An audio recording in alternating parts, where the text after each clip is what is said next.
Hey everyone, welcome in CLAT Point and let's start today's The Hindu News discussion जो कि CLAT, ALET, DULLB, LLM and LSAT and other law entrance test आप देंगे आप लोगों के लिए important हो सकता है।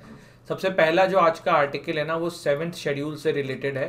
आप लोग को इन्फॉर्म मैंने कर दिया है, उसे बता देता हूँ। सैटरडे एंड मंडे की जो हमारी क्लास होगी द हिंदू की वो पीपीटी फॉर्मेट में ऐसे ही होगी, क्योंकि मैं आया हुआ हूँ भोपाल, मेरे एक मित्र की शादी है। और आप में से कोई जो भी भोपाल में है मेरे से मिलना चाहें तो मुझे इंस्टाग्राम पे मानवेन28 पे मैसेज कर सकते हैं, तो I will definitely try to meet all of you. बात करते हैं आज के सेशन की। तो 7th शेड्यूल जो है वो under article 246 of the constitution है, जो कि बात करता है division of power between the union and states. यहाँ पे देखिए, आप कंफ्यूज मत होइएगा। सेपरेशन ऑफ पावर जो है ना वो डिफरेंट चीज होती है एंड डिवीजन ऑफ पावर जो है ना ये दूसरी चीज है। तो आज हम बात करेंगे डिवीजन ऑफ पावर के बारे में। अभी ये न्यूज़ में क्यों है, क्योंकि काफ़ी सारे लोग जो हैं स्टेट्स की ऐसी डिमांड आ रही थी कि 7th शेड्यूल जो है उसको हटा दिया जाए।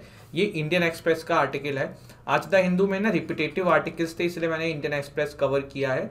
और एक आर्टिकल हिंदुस्तान टाइम्स से G7 का उठाया, क्योंकि G7 का भी मीट हुआ था, वो हमने डिस्कस नहीं किया था, तो उसको आज हम वहाँ से करेंगे। ठीक है, तो बात करते हैं। जो आर्टिकल 246 है वो बात करता है 3 टाइप की लिस्ट का, जिसमें एक होता है आपका यूनियन लिस्ट, फिर आता है स्टेट लिस्ट और फिर आता है आपका कॉन्करेंट लिस्ट। और ये जो यूनियन लिस्ट है ना, पहले तो थोड़ा सा मैं आपके सामने इस लिस्ट को खोलता हूँ। तो ये देखिए, कॉन्स्टिट्यूशन ऑफ इंडिया में कुछ इस तरीके से लिस्ट है, जैसे कि यूनियन लिस्ट में डिफेंस का मैटर है, atomic energy, foreign affairs, war and peace, banking, railway, post and telegraph, airways, ports, foreign trade, currency और ये सारी चीज़ें। स्टेट के अंदर वहीं आपका agriculture, police, prison, local government, public health, land, liquor, trade and commerce, livestock, animal husbandry, state public services. वैसे तो देखो ये एग्जाम में आते नहीं है, पर कभी ऐसे पूछा जा भी सकता है कि भैया इसमें से कौन स्टेट लिस्ट का पार्ट नहीं है या है, तो मोटा मोटा आपको आइडिया होना चाहिए और ऐसे ही पता होना चाहिए। क्योंकि देखो, जैसे पुलिस पे बहुत बार न्यूज़ आती है कि भाई उस फला स्टेट की पुलिस ने उस लीडर को पकड़ लिया, तो मतलब चीफ मिनिस्टर का पुलिस पे कंट्रोल होता है। काफ़ी बार हम ये सुनते हैं कि दिल्ली की जो गवर्नमेंट है केजरीवाल जी की, उनका कंट्रोल नहीं है पुलिस पे। तो ये आपको पता होना चाहिए कि पुलिस जो है किसकी कंट्रोल में है। कॉन्करेंट लिस्ट मतलब यूनियन लिस्ट में जो भी चीज़ें लिखी हैं उसमें सरकार जो है वो पार्लियामेंट के पास पावर है कानून बनाने का। स्टेट लिस्ट में जो भी लिखी हुई है उसमें स्टेट असेंबली के पास पावर है कानून बनाने का। कॉन्करेंट लिस्ट में जो भी लिखी है उसमें दोनों लोग बना सकते हैं। Education, transfer of property, agriculture land, forest, trade unions, adulteration, adaptation, succession, तो ये जितनी भी चीज़ें हैं ये यहाँ पे हैं। Both union and state legislature alone can make laws on these matters. Normally state legislature इन पे बनाती है, नॉर्मली यूनियन लेजिस्लेचर इन पे बनाती है। ऑल्दो हमारे देश में इमरजेंसी के दौरान या फिर कुछ भी ऐसी सिचुएशन आए जहाँ पे कॉन्फ्लिक्ट आ जाए स्टेट एंड यूनियन के बीच में, तो यूनियन की जो बात है ना उसको ऊपर रखा जाएगा। रेजिड्यूरी पावर जिसको हम बोलते हैं, रेजिड्यूरी पावर में ये भी आता है कि भाई कोई ऐसी चीज़ जो दोनों ही लिस्ट में नहीं है या तीनों ही लिस्ट में नहीं है तो वो किस में जाएगी, तो वो फिर आपके पास यूनियन के पास आ जाएगी। ठीक है, अब थोड़ा सा आंकड़े मैं आपके साथ रखता हूँ। 7th शेड्यूल के अंदर ना 98 पहले तो होते थे यूनियन के अंदर, बट अब 100 हो चुके हैं। जैसे कि 97 होते थे बट अब हो चुके हैं 100। जैसे कि मैंने आपको बताया रेजिड्यूरी पावर जो है सेंट्रल गवर्नमेंट के पास है, तो जो कहीं नहीं होता है फिर वो सेंट्रल गवर्नमेंट के पास आ जाता है।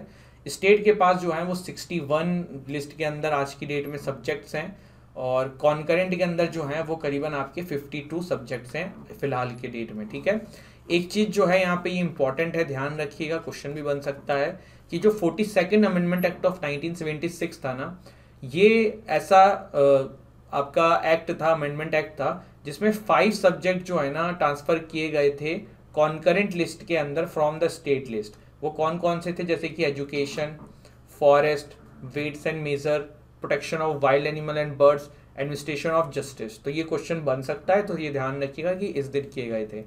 वहीं 101st अमेंडमेंट एक्ट ऑफ 2018 जो है, इसने एक स्पेशल प्रोविजन डाला था with respect to goods and service tax, जिसमें यह कहा गया था कि the parliament and state legislature have the power to make laws with respect to goods and service tax imposed by the union or by the state. Further the parliament has exclusive power to make laws with respect to goods and service tax where the supply of goods or service or both take place in the course of inter state trade और commerce.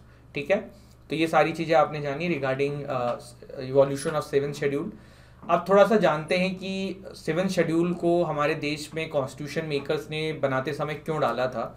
तो देखो ये इसलिए डाला था, simple सी बात है कि हमारे देश में देखो उस समय ना जब हम आज़ाद हुए थे तो हमारे देश के जो लीडर्स थे ना उनको ये डर था कि कहीं भारत के जो छोटे छोटे स्टेट्स हैं ना वो अलग चीज़ें डिमांड ना करने लग जाएं, वो सेपरेट रहने की बात ना करने रह जाएं।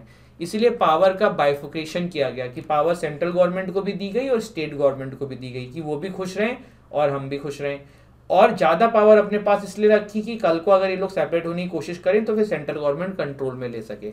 अगर आप यूएस को देखेंगे ना तो वहाँ पे स्टेट के पास रेजिड्यूरी पावर्स होती है, बट इंडिया के अंदर सेंट्रल गवर्नमेंट के पास रेजिड्यूरी पावर्स होती है, तो ये ध्यान रखिएगा, ठीक है। तो ये कुछ बेसिक चीज़ थी। इसके बाद promoting diversity could be a reason जिसकी वजह से सेंट्रल स्टेट कॉन्करेंट 3 लिस्ट बनाया गया। इनेबलिंग रिस्पॉन्सिव गवर्नेंस, जैसे कि लोकल लेवल पे स्टेट ज़्यादा बेटर समझती है तो वो ज़्यादा बेटर कानून बनाएगी। तो कुछ इस तरीके के लॉजिक्स रहे होंगे, लेकिन जो मेन मैंने आपको एक आज़ादी के बाद का जो थ्रेड बताया था वो एक मेन मेजर इशू है जिसकी वजह से यहाँ पे ये चीज़ हुई थी। अब क्या है, अभी देखो डिमांड आ रही है कि 7 शेड्यूल हटा दो या फिर रिविजिट करो, इसमें चेंजेस की ज़रूरत है। तो ऐसा क्यों कहा जा रहा है? देखो सिंपल सी बात है, जो गवर्नमेंट ऑफ इंडिया 1935 आया था ना ब्रिटिशर्स के द्वारा जब लाया गया था, तो ये जो 7 शेड्यूल का कॉन्सेप्ट है ना ये यहीं से इंस्पायर्ड है और वहाँ भी ये लिस्ट टाइप की चीज़ें थी तो उसी से ये इंस्पायर्ड है। और इसीलिए कहा जा रहा है कि भाई अब ये पुराना हो चुका है, इसमें चेंजेस की ज़रूरत है, इसीलिए इसको बदल दो। इसके अलावा यहाँ पे ये है कि देखो सेंट्रलाइजेशन बहुत हो गया, अब जो देश है ना उसमें डिसेंट्रलाइजेशन की ज़रूरत है, क्योंकि बहुत सारे स्टेट जैसे कि नॉर्थ ईस्ट स्टेट हो गया या साउथ हो गया तो वो लोग फील ऐसा कर रहे हैं कि भैया सब कुछ जो है वो पर्टिकुलर सेंट्रल गवर्नमेंट के पास ही है, स्टेट के पास पावर नहीं है। तो इस तरीके की चीज़ें जो हैं वो सुनने में आती हैं समय समय पे। और shifting the subjects like forest education from the state to concurrent list by 42nd amendment, ये काफ़ी क्वेश्चनेबल रहता है। तो ये सारी चीज़ें हैं जिसकी वजह से बोलते हैं। एक मेजर कारण है सेंट्रल स्टेट कॉन्फ्लिक्ट। आप ऐसी सरकारें उठा के देख लो जहाँ पे सेंट्रल गवर्नमेंट है यहाँ पे और जहाँ पे स्टेट में दूसरी सरकार है। वेस्ट बंगाल का एग्जांपल ले लो, तमिलनाडु का एग्जांपल ले लो, आप कोई सी भी ऐसी सरकारें उठा लो, पंजाब की देख लो, वहाँ पे उस स्टेट एंड सेंट्रल गवर्नमेंट के बीच में प्रॉब्लम्स हैं। और ये आज की बात नहीं है, चाहे कोई भी सरकारें आ जाएंगी ना फ्यूचर में भी, जो सेंटर में सरकार होगी और जो स्टेट में अगर कोई अलग सरकार होगी तो थोड़ा सामंजस्य बैठाने में दिक्कत होगी। और इस वजह से कभी काफ़ी सारी बार बहुत जो नुकसान होता है वो किसका होता है? जनता का होता है। रेजिड्यूरी पावर जो है transfer from the union list to the concurrent list except for the residuary power to impose taxes which should be written in the union list.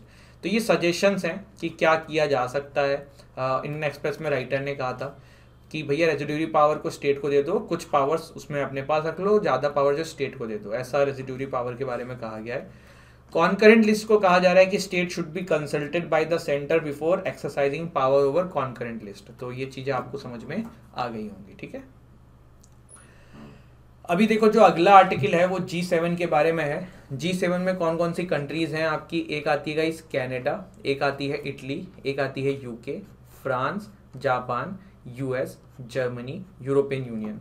And एक चीज और है, ट्यूसडे से जो है ना आपकी क्लास में बिफोर 9 AM डाल दूंगा द हिंदू की, ठीक है, ये कंफर्म रहेगा। अभी थोड़ा सा 2-3 दिन टैकल कर लो, संडे तो हमारा ऑफ ही रहता है, आपको पता है, मंडे टू सैटरडे लेते हैं क्लासेस, तो ठीक है। तो ये G7 है। पहले ये G7 ना गाइस G8 होता था। G8 कैसे होता था? इसमें ना पहले रशिया भी होता था। अब आपको सर रशिया को क्यों हटा दिया? एक्चुअली 2014 में ना रशिया ने ये ना एक रशिया के बगल में एक जगह है क्रीमिया, इसको एनेक्स कर लिया था, मतलब ज़बरदस्ती यहाँ पे कब्जा कर लिया था जुगाड़ से। फिर यहाँ पे देखो रेफरेंडम कराया था रशिया ने कि भैया कितने लोग चाहते हैं कि हम रशिया में मिल जाएं, तो 94% के आसपास जनता ने कहा था कि हमें रशिया में मिलना है। लेकिन बाद में एक आंकड़ा आया था, इसमें पता चला था कि ये जो फ्रेम्ड था ये इलेक्शन, ऐसा कुछ हुआ नहीं था, वहाँ की जनता ऐसा नहीं चाहती थी। रशिया ने क्रीमिया को एनेक्स क्यों किया था? देखो फिर वही बात है, नीचे ब्लैक सी है और क्रीमिया जस्ट ना ब्लैक सी के बिल्कुल बगल में था, तो रशिया के लिए बहुत जोग्राफिकली लोकेशन ही बहुत इंपॉर्टेंट थी, तो इसीलिए रशिया ने काम किया था। अभी G7 की जो इस बार मीट हुई है वो हुई है बावेरिया जर्मनी के अंदर, और इसमें 2-3 मुद्दे काफ़ी चर्चा में रहे, जैसे कि यूक्रेन रशिया का मुद्दा, चाइना का बहुत ज़्यादा इन्होंने अभी इस बार घेरा है। थोड़ा सा जानते हैं क्या हुआ। तो देखो सबसे पहले तो इन्होंने चाइना को कहा है कि भैया चाइना जो है साउथ चाइना सी में जो है अपनी जो पैर फैला रहा है बिल्कुल गलत है। इसके बाद ये कहा गया कि चाइना जो है रशिया को प्रेस करे कि अपना जो ट्रूप्स है यूक्रेन से हटा ले। इसके बाद चाइना के अंदर जो खुद ह्यूमन राइट वायलेशन हो रहा है उसको यहाँ पे क्वेश्चन में लिया गया है। देखो आप एक चीज़ फील करोगे, जितने भी ग्रुप हैं या जितने वेस्टर्न ऑर्गेनाइजेशंस हैं, इसमें सिर्फ यूएसए का दबदबा रहता है, जो यूएसए चाहता है वही होता है। यूएसए की चाइना से बन नहीं रही है तो अभी उनको यहाँ पे घसीटा जा रहा है। ऑल दो ठीक है, चाइना में ये सब चीज़ें हैं प्रॉब्लम, लेकिन इसके पीछे जो लॉजिक है ना वो गलत होता है, दबाना कंट्रीज़ को। तो चाइना में देखो, जो खुद इनका जिंगजियांग रीजन है, वहाँ पे इतना ज़्यादा उगर मुस्लिम्स के साथ इतना ज़्यादा ह्यूमन राइट वायलेशन होता है। और पाकिस्तान देखिए, ऐसे तो बहुत बनता है कि भैया मुस्लिम्स के साथ ऐसा हो रहा है वैसा हो रहा है, लेकिन चाइना वाले मुद्दे बिल्कुल चुप रहता है। तो ये यहाँ पे घेरा गया है। और इसी के साथ G7 की इस मीट में ना एक बात बहुत ही इंपॉर्टेंट निकल के आई कि US ने कहा है कि भैया हम जो है अनकंडीशनल कमिटमेंट दे रहे हैं कि हम यूक्रेन की बहुत मदद करेंगे, जब तक मदद करेंगे जब तक ये वॉर चलेगा, हम पैसे देंगे, हम हथियार देंगे। तो रशिया जो है उसके अगेंस्ट में बिल्कुल भड़काया जा रहा है यूक्रेन को। इसके अलावा देखिए, G7 लीडर ने रशिया को वार्न किया है कि अगर आप सुधरे नहीं, तो आपने चीज़ें बंद नहीं करी, तो आप पे और भी ज़्यादा यहाँ पे सैंक्शंस लगाए जाएंगे। ये कहा है कि अगर chemical, biological, nuclear weapons use करने की सोचोगे तो फिर देख लेना उसका रिपरकशन क्या होगा।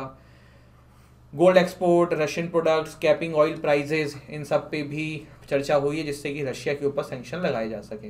देखो, G7 का ना थोड़ा सा इंपॉर्टेंस G20 के बाद कम हो गया था, बट G7 ऐसा नहीं कि इम्पॉर्टेंट नहीं, क्योंकि ये जो बहुत अच्छी इकोनॉमीज़ हैं वर्ल्ड की, उनका एक ग्रुप है। तो यहाँ पे एक मतलब इसकी वैल्यू है जो भी यहाँ पे चीज़ें होती हैं।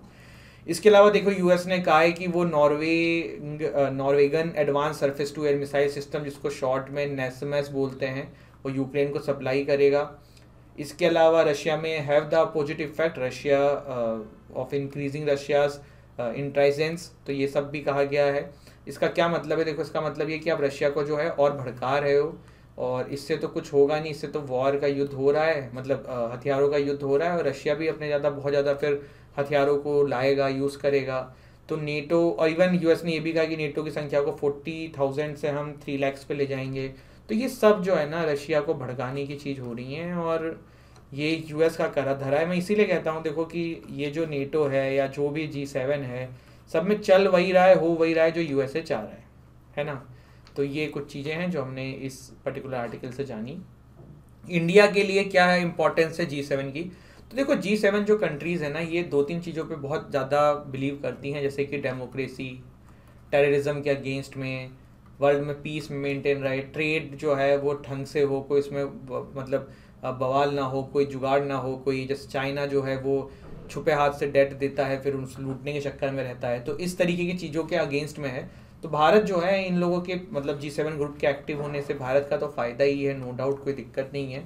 और इन कंट्री से भारत के रिलेशन भी अच्छे ही हैं, तो वो भी कोई इशू नहीं है।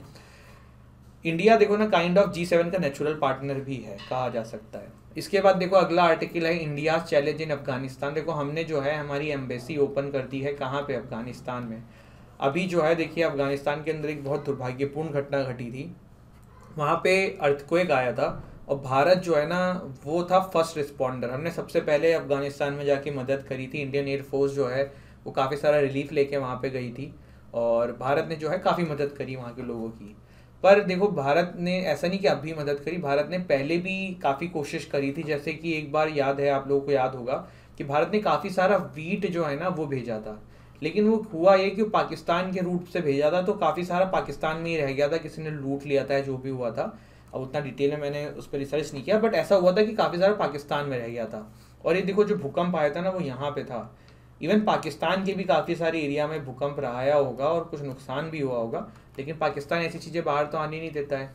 तो ये है, तो इसीलिए ये है। अब देखो, इन सब से ना फ़ायदा किसका हो रहा है? जो अफगानिस्तान में सिचुएशन है, इसका फ़ायदा ना पाकिस्तान का हो रहा है। क्यों? देखिए, जो ये जितनी भी अभी नुकसान हुई है, बिल्डिंग्स गिरी हैं, ये वापस बनेंगी, और ये वापस बनेंगी तो इसको बनाने के लिए जो सीमेंट है या जो भी सामान यूज़ होगा ना, वो अफगानिस्तान कहाँ से लेगा? पाकिस्तान से लेगा, और पाकिस्तान का फिर इसमें एक्सपोर्ट जो है वो बढ़ेगा। एक चीज़ यहाँ पे देखिए और इस आर्टिकल में डिस्कस करी गई थी कि देखिए, भारत जो है ना वो पाकिस्तान के रूट पे तो अब भरोसा नहीं कर सकता है अफगानिस्तान तक अपना ट्रेड करने के लिए या फिर इनकी मदद करने के लिए। तो भारत जो है वो ईरान से बात करता है, छाबार पोर्ट के थ्रू अफगानिस्तान की मदद कर सकता है।